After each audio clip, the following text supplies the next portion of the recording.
तो राम राम, सभी को नमस्कार। राजस्थान जीके स्टडी के 9H प्लेटफॉर्म पर आपका तहे दिल से हार्दिक स्वागत और हार्दिक अभिनंदन है। आशा और उम्मीद है कि आप सभी अच्छे होंगे, मस्त होंगे और आपकी तैयारी में लगातार व्यस्त होंगे। तो यहाँ पर geography, art of culture and history के 20 महत्वपूर्ण क्वेश्चंस लेकर आए हैं और एग्जाम की दृष्टि से ये क्वेश्चंस आपके लिए काफी इंपॉर्टेंट रहने वाले हैं, चाहे आप किसी भी कंपटीशन एग्जाम की तैयारी कर रहे हो। ठीक है, तो क्लास स्टार्ट करने से पहले आप सभी से रिक्वेस्ट है कि फटाफट क्लास के साथ जुड़ जाइए और दबा के एक बार क्लास को ज्यादा से ज्यादा शेयर कर दीजिए। तो यहाँ पर क्वेश्चन नंबर 1 में क्या पूछा गया है कि राजस्थान राज्य का अक्षांशीय विस्तार है। बताइए क्या करने वाले हैं। राजस्थान राज्य का अक्षांशीय विस्तार आपसे पूछा गया है। 4 ऑप्शन है आपके सामने, क्या करोगे। राजस्थान राज्य का अक्षांशीय विस्तार बताइए भाई, क्या करने वाले हैं। कितना विस्तार है राजस्थान राज्य का अक्षांशीय विस्तार। तो ये है 23 डिग्री 3 से उत्तरी अक्षांश से 30 डिग्री 12 उत्तरी अक्षांश। ठीक है, हमारा जो राइट आंसर है बी ऑप्शन हो जाएगा। इसको इस प्रकार से समझ लेते हैं। राजस्थान राज्य का अक्षांशीय विस्तार आपसे पूछा गया है। नक्शे के हिसाब से इसे समझ लेते हैं। क्या पूछा है, अक्षांशीय विस्तार। तो राजस्थान राज्य का जो अक्षांशीय विस्तार है वह है 23 डिग्री 3 उत्तरी अक्षांश। कितना है, 23 डिग्री 3 उत्तरी अक्षांश से 30 डिग्री 12 उत्तरी अक्षांश। ठीक है, और देशांतर भी आपसे पूछा जा सकता है कि राजस्थान राज्य का पूर्वी देशांतर कितना है। तो राजस्थान राज्य का जो पूर्वी देशांतर है वह है 69 डिग्री 30 से 78 डिग्री 17 पूर्वी देशांतर।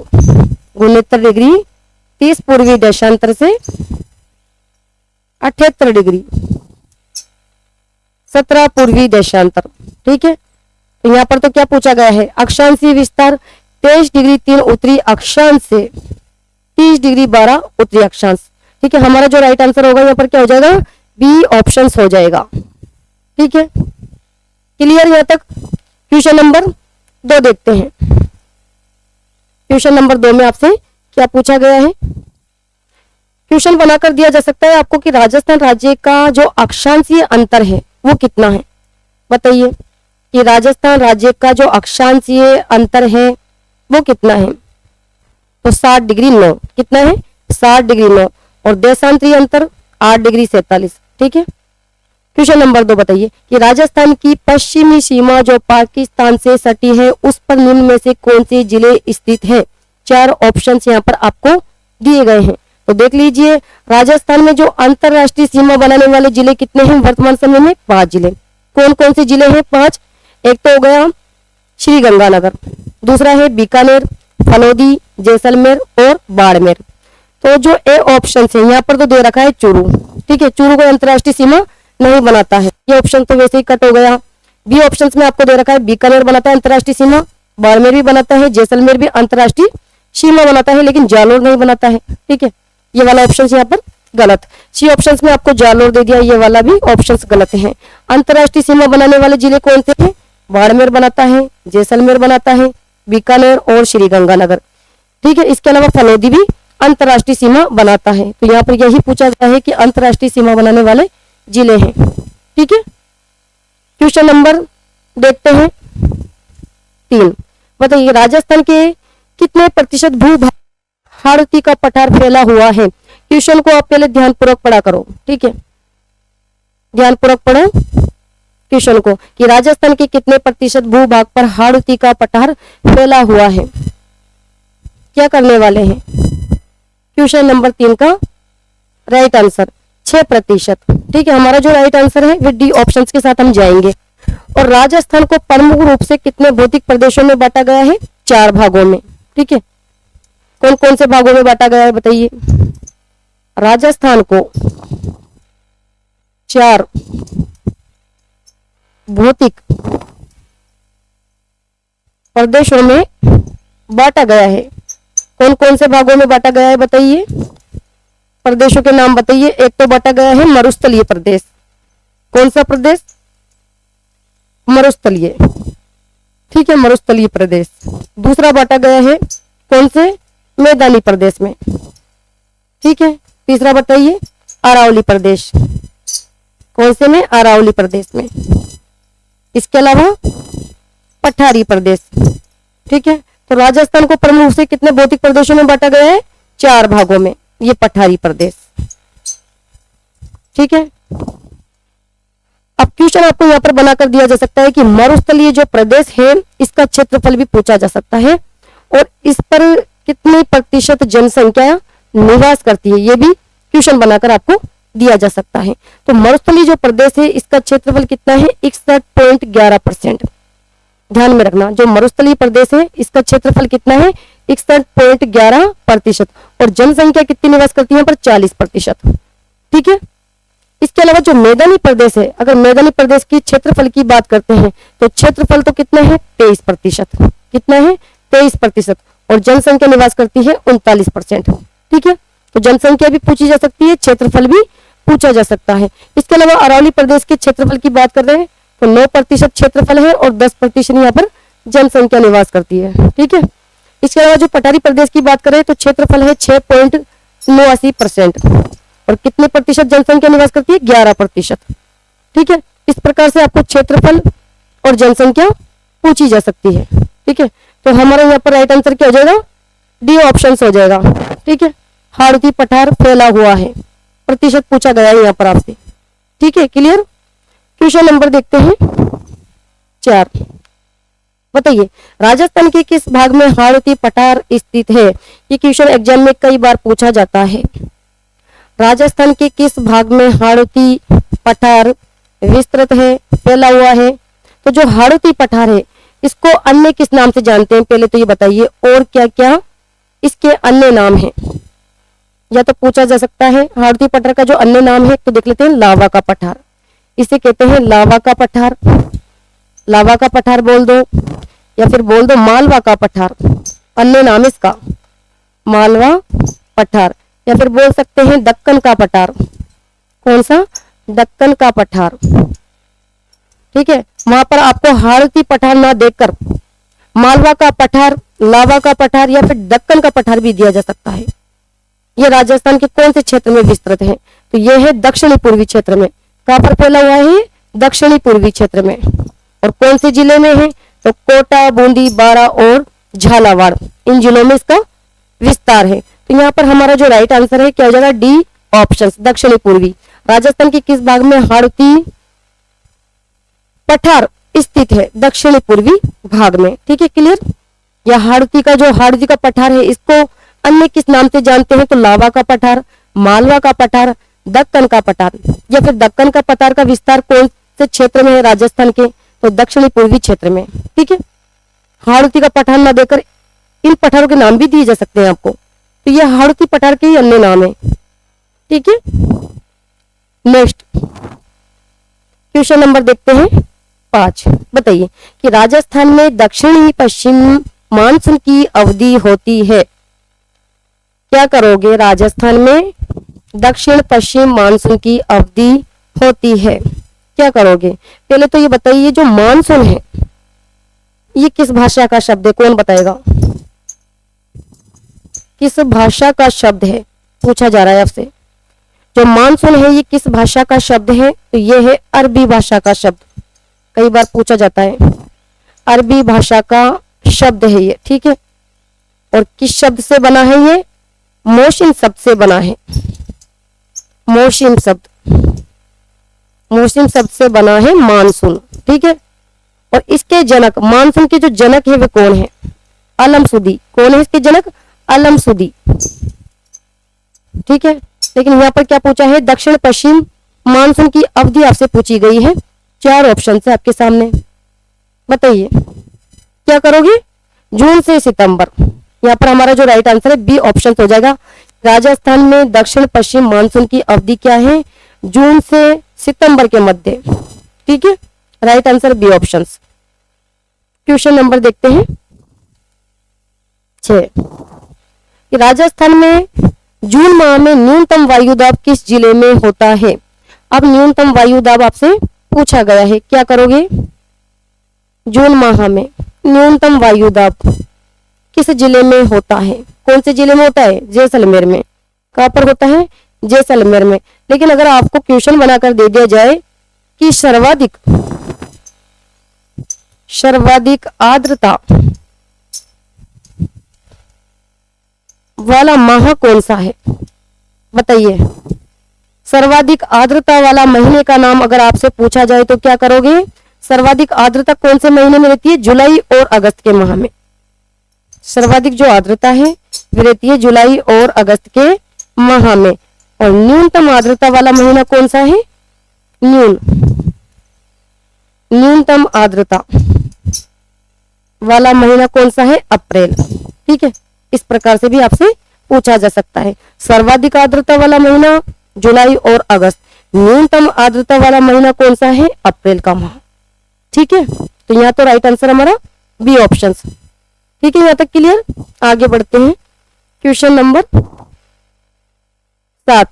समवर्षा रेखा जो राजस्थान को लगभग 2 समान भागों में विभक्त करती है वह है। बताइए, ये क्वेश्चन कई बार पूछा जाता है एग्जाम में कि राजस्थान को लगभग 2 समान भागों में बांट देती है। कौन सी समवर्षा रेखा? क्या करोगे? 50 सेंटीमीटर। ठीक है, कौन सी? 50 सेंटीमीटर। और जो शुष्क मरुस्थल और अर्ध शुष्क मरुस्थल है इसको 2 भागों में विभक्त करती है 25 सेंटीमीटर की समवर्षा रेखा।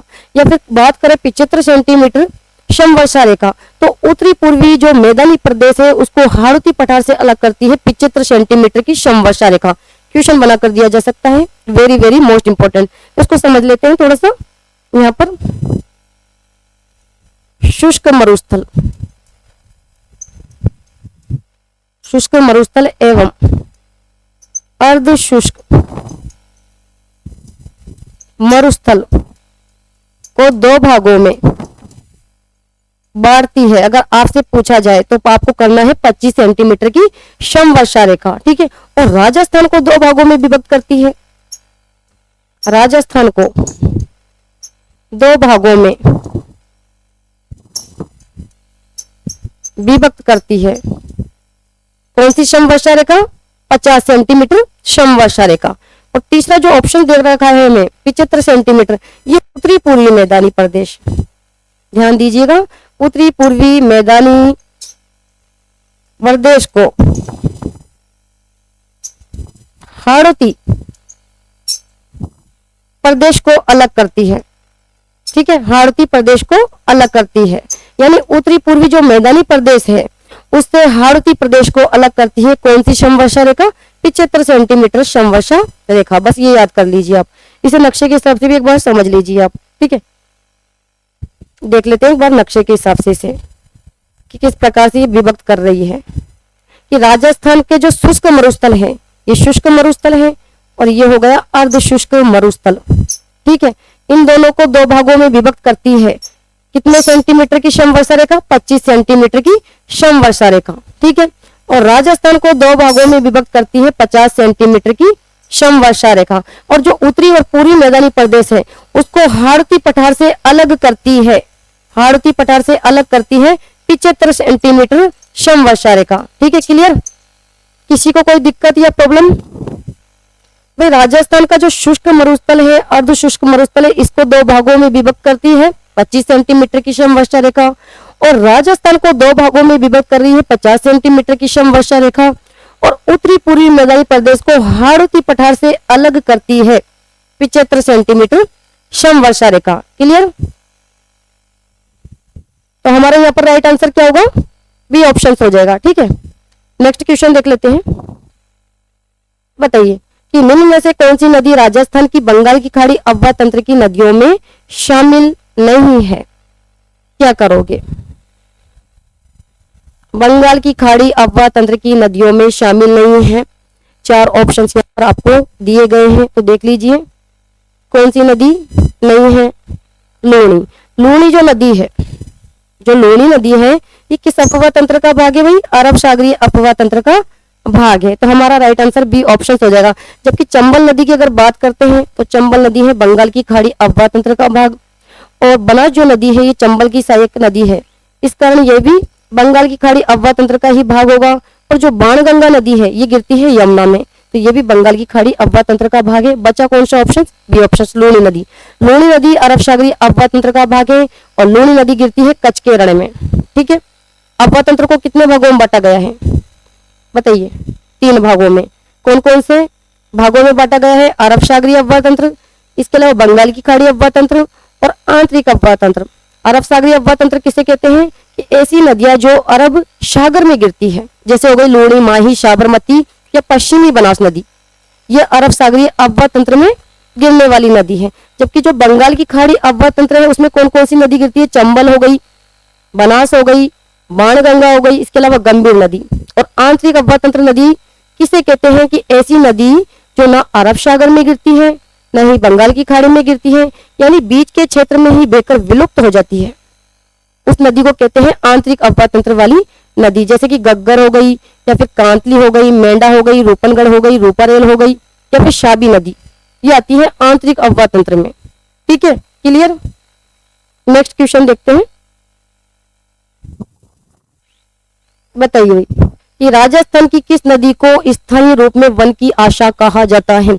कई बार एग्जाम में रिपीट होता है ये क्वेश्चन। बताइए।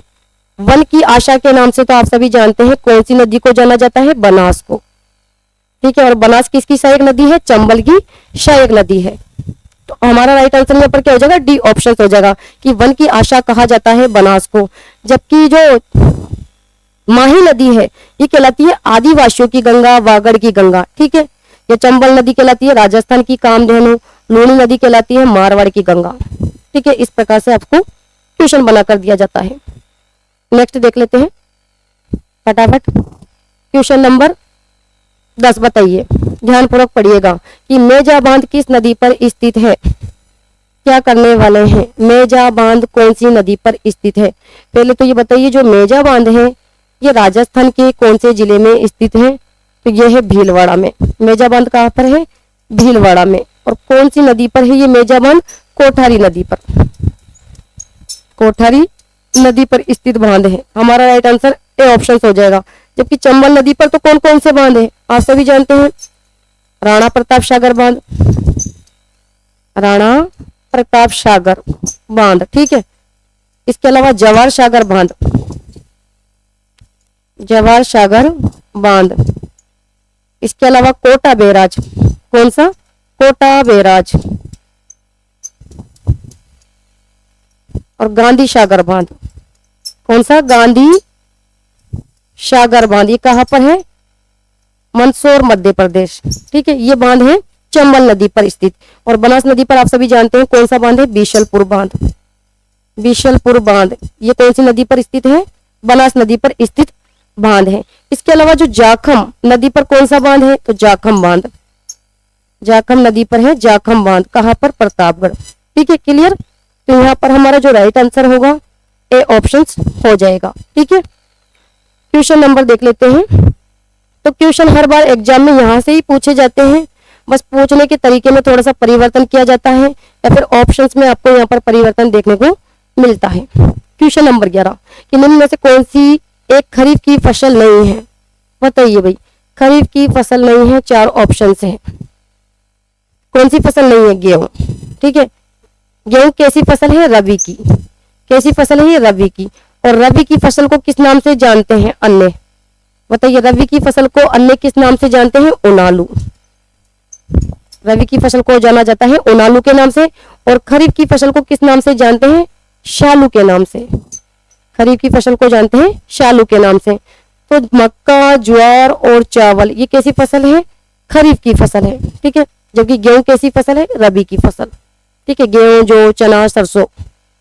नेक्स्ट देख लेते हैं क्वेश्चन नंबर 12 कि जनगणना 2011 के अनुसार राजस्थान के कौन से जिले में अधिकतम जनजाति जनसंख्या है? क्वेश्चन को ध्यानपूर्वक पढ़िएगा। ध्यान देने की बात क्या है? क्या पूछ रहा है कि अधिकतम जनजाति, क्या पूछा है यहाँ पर? अधिकतम जनजाति जनसंख्या है कौन से जिले में? क्या करोगे भाई? हाँ, फटाफट आंसर दीजिएगा। क्या करने वाले हैं? उदयपुर में अधिकतम जनजाति पूछी है ना, तो यहाँ राइट आंसर हमारा ए ऑप्शन हो जाएगा। लेकिन जो सर्वाधिक जनसंख्या है वो जयपुर में है। 2011 की जनगणना के अनुसार सर्वाधिक जनसंख्या 2011 के अनुसार कौन से जिले में है? जयपुर में। और अगर आपसे पूछा जाए कि सर्वाधिक ग्रामीण जनसंख्या या फिर सर्वाधिक शहरी जनसंख्या कौन से जिले में है, तो क्या करोगे? अगर पूछ लिया जाए कि सर्वाधिक ग्रामीण जनसंख्या, ठीक है, या फिर पूछ लिया जाए कि सर्वाधिक शहरी जनसंख्या ये कौन से जिले में है, तो क्या करोगे? जयपुर। क्या करोगे? जयपुर करोगे आप, ठीक है। सर्वाधिक ग्रामीण जनसंख्या जयपुर में है, सर्वाधिक शहरी जनसंख्या ये भी जयपुर जिले में है, ठीक है। क्वेश्चन को ध्यानपूर्वक पढ़ा करो, पहली बात तो ये है, ठीक है। जल्दबाजी में आंसर मत दीजिए। क्वेश्चन नंबर देख लेते हैं भाई 13। बताइए कि राजस्थान का सबसे पहला समयांकित शीतलेश्वर महादेव मंदिर निम्न में से कहां पर स्थित है? बताइए क्या करोगे? शीतलेश्वर मंदिर, समयांकित शीतलेश्वर मंदिर कहां पर स्थित है? कौन से जिले में स्थित है? झालरापाटन झालावाड़ में। देख लेते हैं शीतलेश्वर मंदिर। ये जो शीतलेश्वर मंदिर है ये है झालरापाटन, कहां पर? झालावाड़। कहां पर स्थित है? झालावाड़ में स्थित है। और राजस्थान का कैसा मंदिर है ये? सबसे प्राचीन तिथियुक्त मंदिर, सबसे प्राचीन तिथियुक्त मंदिर पूछा जा सकता है। तिथियुक्त मंदिर कौन सा है? शीतलेश्वर मंदिर। और शीतलेश्वर जो मंदिर है इसका समय बताइए आप। 689 ईस्वी ये इसका समय माना गया है, शीतलेश्वर मंदिर, ठीक है। और कौन सी नदी के किनारे स्थित है ये मंदिर? चंद्रभागा नदी के किनारे स्थित मंदिर है। चंद्रभागा नदी के किनारे स्थित मंदिर है शीतलेश्वर मंदिर। राजस्थान का सबसे प्राचीन तिथियुक्त मंदिर है शीतलेश्वर मंदिर, झालरापाटन झालावाड़, ठीक है। नेक्स्ट क्वेश्चन नंबर बताइए 14 कि कुवलयमाला नामक ग्रंथ में कितने देशी भाषाओं के नामों का उल्लेख है? कुवलयमाला ग्रंथ में, और जो कुवलयमाला ग्रंथ है इसकी जो रचना है वे किसके द्वारा की गई थी? उदोतन सूरि के द्वारा। किसके द्वारा? उदोतन सूरि के द्वारा की गई थी। और इसमें कितनी भाषाओं का उल्लेख है? 18 भाषाओं का। कितनी भाषाओं का उल्लेख है? 18 भाषाओं का। और किसके समय की रचना है ये बताइए? कुवलयमाला जो ग्रंथ है ये किसके समय की रचना है? तो वत्सराज, ठीक है, पूछा जा सकता है। तो यहाँ पर हमारा जो राइट आंसर है सी ऑप्शन होगा। इसमें 18 भाषाओं का उल्लेख मिलता है। किसकी रचना है? किसके द्वारा रचित की गई है? उदोतन सूरि के द्वारा। किसके समय? वत्सराज के समय में, ठीक है। नेक्स्ट क्वेश्चन नंबर 15 बताइए भाई कि मयूराकृति होने के कारण राजस्थान के किस गढ़ को मयूर ध्वज गढ़ कहा जाता है? मयूर ध्वज गढ़ के नाम से कौन सा किला जाना जाता है? क्या करने वाले हैं? 4 ऑप्शन है आपके सामने। कौन सा किला जाना जाता है? मेहरानगढ़, ठीक है। Right answer C option. और जो मेहरानगढ़ का किला है, मेहरानगढ़ किला बताइए कहां पर है? जोधपुर में। कहां पर है? जोधपुर में मेहरानगढ़ का किला। और मेहरानगढ़ का जो किला है इसका निर्माण किसने करवाया था? राव जोधा ने। इसका निर्माण करता है राव जोधा। कब करवाया था? 1459 ईस्वी में इसका निर्माण करवाया था। कौन सी पहाड़ी पर स्थित किला है? चिड़िया टूक, चिड़िया टूक पहाड़ी पर स्थित किला है, ठीक है। और इसके संबंध में रुडयार्ड किपलिंग का क्या कथन है कि इस दुर्ग का जो निर्माण है वे जो कि परियों या फिर अप्सराओं द्वारा किया हुआ लगता है। कथन भी आपको देखने को मिल सकता है कि रुडयार्ड किपलिंग का मेहरानगढ़ दुर्ग के संबंध में क्या कथन है। तो उनका यह कथन है कि इस दुर्ग का जो निर्माण है वे परियों या अप्सराओं द्वारा किया हुआ लगता है, ठीक है। या फिर केनेडी जो महोदय हैं उन्होंने भी मेहरानगढ़ दुर्ग के संबंध में क्या कहा है? जो मेहरानगढ़ का किला है उसको दुनिया का 8वां अजूबा बताया है। क्वेश्चन बनाकर दिया जा सकता है आपको कि दुनिया का 8वां अजूबा कौन से किले को बताया गया है? तो मेहरानगढ़ के किले को किसके द्वारा कहा गया है? तो केनेडी महोदय ने बताया है, ठीक है। नेक्स्ट देख लेते हैं, सुमेलित करें। यहाँ पर आप क्षेत्र दिए गए हैं और नृत्यों के नाम दे दिए गए हैं। तो सुमेलित करें क्या करने वाले हैं? मारवाड़ क्षेत्र का कौन सा नृत्य है? सुमेलित करें आप पहले क्या करने वाले हो? राइट आंसर मारवाड़ में कौन सा नृत्य किया जाता है? डांडिया, तीसरा ऑप्शन। ठीक है, तीसरा ऑप्शन। इसके अलावा शेखावाटी क्षेत्र का प्रसिद्ध नृत्य है गिदड़ नृत्य, 3 और 4। जालोर का है ढोल नृत्य, 1। और अलवर भरतपुर का प्रसिद्ध नृत्य है बम नृत्य। हमारा जो राइट आंसर है सी ऑप्शन हो जाएगा। ठीक है, क्लियर। कि मारवाड़ का कौन सा नृत्य है, डांडिया। मारवाड़ में कौन सा नृत्य किया जाता है, डांडिया। शेखावाटी क्षेत्र में गिदड़ नृत्य, और ये गिदड़ नृत्य शेखावाटी पुरुषों द्वारा किया जाता है। इसके अलावा जालोर ढोल नृत्य और अलवर भरतपुर का प्रसिद्ध नृत्य है बम नृत्य। ठीक है, क्वेश्चन नंबर देखते हैं 17। बताइए थली, खेराड़ी, गोड़वाड़ी किस प्रधान बोली की उपबोलियां हैं। बताइए थली, खेराड़ी, गोड़वाड़ी कई बार एग्जाम में पूछा जाता है। किस बोली की उपबोली है ये, तो मारवाड़ी की उपबोली। ठीक है, किसकी उपबोली है, मारवाड़ी की उपबोली। लेकिन अगर आपको दे दिया जाए कि ये जो बांगड़ी है, ये जो बांगड़ी है ये किस बोली की उपबोली है। क्वेश्चन को तो कैसे भी बनाकर दिया जा सकता है एग्जाम में वहां पर, तो क्या करोगे बताइए, फटाफट आंसर दो कि जो बांगड़ी है ये किस बोली की उपबोली है। क्या करोगे, तो ये है मारवाड़ी की उपबोली। किसकी बोली है ये, मारवाड़ी की उपबोली। ठीक है, मारवाड़ी की उपबोली। या फिर अगर मेवाड़ी की बात करूं तो बताइए मेवाड़ी किस बोली की उपबोली है। क्या करोगे, क्वेश्चन बनाकर दिया जा सकता है कि मेवाड़ी किस बोली की उपबोली है, तो ये भी मारवाड़ी की उपबोली है। किसकी बोली है, मारवाड़ी की उपबोली।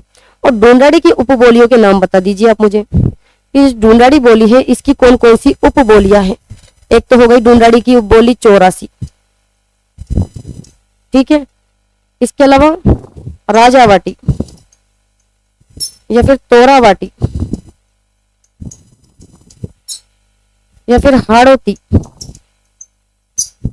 या फिर किशनगढ़ी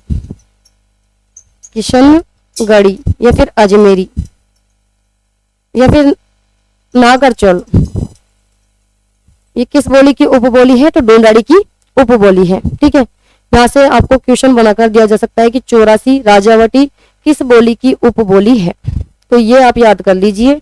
एग्जाम की दृष्टि से ये बोली आपसे पूछी जा सकती है। ये टॉपिक भी काफी आपके लिए महत्वपूर्ण है। ठीक है, तो यहाँ तो right answer A option. Next देख लेते हैं कि राजस्थान के जतीन दास कहलाते हैं। बताइए भाई कौन कहलाते हैं राजस्थान के जतीन दास, तो बाल मुकुंद बिस्सा। कौन कहलाते हैं, बाल मुकुंद बिस्सा कहलाते हैं। क्या हो गई थी, इनकी मृत्यु हो गई थी भूख हड़ताल के दौरान। ये राजस्थान के जतीन दास कहलाते हैं, बाल मुकुंद बिस्सा। ठीक है, लास्ट क्वेश्चन देख लेते हैं। नहीं, अभी 2 क्वेश्चन बच रहे हैं। Question number 19। ठीक है, बताइए कि कौन सा पुरातात्विक स्थल ताम्रवती नाम से जाना जाता है। ताम्रवती नाम से जाना जाता है, 4 ऑप्शन है। क्या करोगे, ताम्रवती नाम से जाना जाता है कौन सा स्थल, आहड़। ठीक है, राइट आंसर सी ऑप्शन। और जो ये आहड़ है, आहड़ सभ्यता, ये सभ्यता वाला टॉपिक तो आप रट लीजिए। ठीक है, यहाँ से क्वेश्चन जरूर पूछा जाता है एग्जाम में। आहड़ सभ्यता कहाँ पर है, उदयपुर में है। कौन सी नदी पर है ये सभ्यता, आयड़ नदी पर। और आयड़ नदी का दूसरा क्या नाम है, बेड़च नदी। कंफ्यूज नहीं होना है ना, आयड़ नदी का ही दूसरा नाम है बेड़च नदी। ठीक है, या फिर जो आहड़ सभ्यता है इसकी जो खोज है वे किसके द्वारा की गई थी, 1953 में अक्षय कीर्ति के द्वारा। किसके द्वारा, अक्षय कीर्ति के द्वारा इसकी खोज 1953 में की गई थी। और इसका जो उत्खनन है, उत्खननकर्ता 1956 में किसके द्वारा किया गया था, रतन चंद्र अग्रवाल, आरसी अग्रवाल के द्वारा। या फिर पूछा जा सकता है कि जो आहड़ सभ्यता है का पुनः उत्खनन कब किया गया। बताइए आहड़ जो सभ्यता है इसका पुनः उत्खनन करता भी आपसे पूछा जा सकता है। बताइए कब किया गया था, 1961 में। किसके द्वारा, एच.डी. साकलिया के द्वारा। और कैसी सभ्यता है ये आहड़ सभ्यता, तो ये है कैसी सभ्यता, ताम्रयुगीन सभ्यता। कैसी सभ्यता है, ताम्रयुगीन सभ्यता है ये सभ्यता। और आहड़ सभ्यता का प्राचीन नाम बता दीजिए, कौन बताएगा, आहड़ सभ्यता का प्राचीन नाम। क्या करोगे, अगर क्वेश्चन बनाकर दे दिया जाए कि आहड़ सभ्यता का प्राचीन नाम क्या है, तो क्या करोगे, आघाटपुर, आघाटपुर। या फिर स्थानीय नाम भी आपसे पूछा जा सकता है कि आहड़ सभ्यता का स्थानीय नाम क्या है, तो इसे जानते हैं धूलकोट के नाम से, धूलकोट। या बोल दो मृतकों का टीला, क्या बोल सकते हो, मृतकों का टीला। या फिर ये बनास संस्कृति वाली सभ्यता भी कहलाती है। क्या एक क्वेश्चन और दिया जा सकता है आपको, ये बनास संस्कृति वाली सभ्यता किस सभ्यता को कहा जाता है, बनास संस्कृति वाली सभ्यता कौन सी सभ्यता को कहा जाता है, तो आहड़ सभ्यता को। क्लियर। तो यहाँ पर हमारा जो राइट आंसर रहने वाला है वो रहने वाला है सी ऑप्शंस। और बागोर सभ्यता के बारे में तो आप सभी जानते हैं, कहाँ पर है ये बागोर सभ्यता, भीलवाड़ा में कोठारी नदी पर। और कालीबंगा सभ्यता हनुमानगढ़ गग्गर नदी, ठीक है। बेराट सभ्यता कोटपुतली बाणगंगा नदी पर। लास्ट क्वेश्चन देखते हैं, बताइए कि स्वामी दयानंद सरस्वती पहली बार 1865 ईस्वी में रिक्तस्थान के राजकीय अतिथि के रूप में राजस्थान आए, कहाँ पर आए थे, स्वामी दयानंद सरस्वती। स्वामी दयानंद सरस्वती के बारे में पूछा जा रहा है। आर्य समाज के क्या थे ये संस्थापक, आर्य समाज के संस्थापक स्वामी दयानंद सरस्वती। या फिर स्वामी दयानंद सरस्वती की द्वारा कौन सा नारा दिया गया था भाई, वेदों की ओर लौटो। नारा भी पूछा जा सकता है कि नारा किसकी ओर, ये नारा किसने दिया था कि वेदों की ओर लौटो। तो ये स्वामी दयानंद सरस्वती का नारा है कि वेदों की ओर लौटो। या फिर सत्यार्थ प्रकाश नामक ग्रंथ की रचना इनके द्वारा की गई थी, कौन से ग्रंथ की, सत्यार्थ प्रकाश। सत्यार्थ प्रकाश की रचना भी स्वामी दयानंद सरस्वती के द्वारा की गई थी, लेकिन किसके कहने पर की गई थी, बताइए कौन बताएगा कि स्वामी दयानंद सरस्वती के द्वारा जो सत्यार्थ प्रकाश ग्रंथ है इसकी रचना तो की गई थी, लेकिन किसके कहने पर यह रचना की थी उन्होंने, क्या करोगे फिर, केशव चंद, ठीक है, केशव चंद के कहने पर इस ग्रंथ की रचना की थी। यहाँ पर क्वेश्चन पूछा है कि 1865 ईस्वी में राजकीय अतिथि के रूप में कहाँ पर आए थे राजस्थान में, तो सर्वप्रथम आए थे करौली, कहाँ पर, करौली। यह राइट आंसर डी ऑप्शन, ठीक है। तो ये थे आज के 20 इंपॉर्टेंट क्वेश्चन जो कि एग्जाम की दृष्टि से आपके लिए काफी महत्वपूर्ण रहने वाले हैं क्वेश्चन, ठीक है। तो आज के सेशन को यहाँ पर ही समाप्त करते हैं। क्लास अगर आपको अच्छी लगी हो तो लाइक कीजिएगा, शेयर कीजिएगा, और चैनल पर पहली बार आए हो तो चैनल को सब्सक्राइब करना ना भूलें। तो नेक्स्ट क्लास में मिलते हैं, तब तक के लिए धन्यवाद, थैंक यू सो मच।